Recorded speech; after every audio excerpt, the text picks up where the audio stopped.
প্রথম ম্যাচে স্বাগতিক বাহরাইনের কাছে ১-০ গোলে হারের পর নতুন উদ্যমে ঘুরে দাঁড়াতে চাইছে লাল সবুজরা। দলের জন্য স্বস্তির খবর, চোট কাটিয়ে ফিরছেন ফরওয়ার্ড শেখ মুরসালিন। আক্রমণ ভাগে তার উপস্থিতি বাড়াবে বাড়তি শক্তি। মূল বাছাই পর্বের আগে দ্বিতীয় প্রস্তুতি ম্যাচটিকে সবচেয়ে গুরুত্বপূর্ণ বলে মনে করছেন গোলকিপিং কোচ মাসুদ আহমেদ উজ্জ্বল। পরশুদিন একটা ম্যাচ খেলেছি, আজকে মূলত ওই ম্যাচের ভুলভ্রান্তিগুলো নিয়ে কাজ করার চেষ্টা করেছে কোচ এবং ছেলেদেরকে বোঝানোর চেষ্টা করেছে আসলে আমাদের দুর্বলতাগুলো, এবং ওগুলো নিয়ে কাজ হয়েছে এবং আলহামদুলিল্লাহ ছেলেরা ভালো কাজ করেছে এবং কোচও খুশি।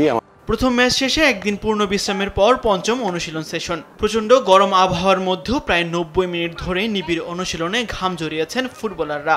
ডিফেন্সিভ দুর্বলতা কাটানো আর ফিনিশিংয়ে উন্নতি করাই ছিল অনুশীলনের মূল লক্ষ্য। তো এটা মনে করতেছে আমাদের জন্য একটা ভালো দিক, কারণ এখানে এএফসিতে আমাদের যেই মানের টিমের সাথে খেলা, তো এই মানের টিমের সাথে আমরা এখানে খেলতে পারতেছি, তো এটা আমাদের জন্য একটা গ্রেট অপরচুনিটি আমি মনে করি। আর গতকালকে আমাদের রিকভারি সেশন ছিল, তো আমাদের নেক্সট ম্যাচে আমরা মানে যেরকম গেম প্ল্যানিং নিয়ে খেলবো বা যেরকম আমাদের গত ম্যাচে ভুল টুটি ছিল আমরা ওইগুলো নিয়ে আজকে কাজ করছি। ইভেন আজকে আমাদের ট্রেনিং সেশনটা অনেক ভালো গেছে, সবাই ঠিকঠাক আছে, সমস্যা নেই। আর সবাই জন্য দোয়া করবেন আমরা যেন নেক্সট ম্যাচ উইন হতে পারি।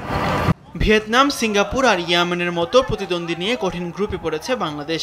তাই বাহরাইনের বিপক্ষে এই ম্যাচ দিয়ে মূল পর্বের জন্য আত্মবিশ্বাস গড়ে তুলতে চায় অনূর্ধ্ব-23 দল। তাসবিহ শরণ, স্পোর্টস ডেস্ক, দেশ টিভি।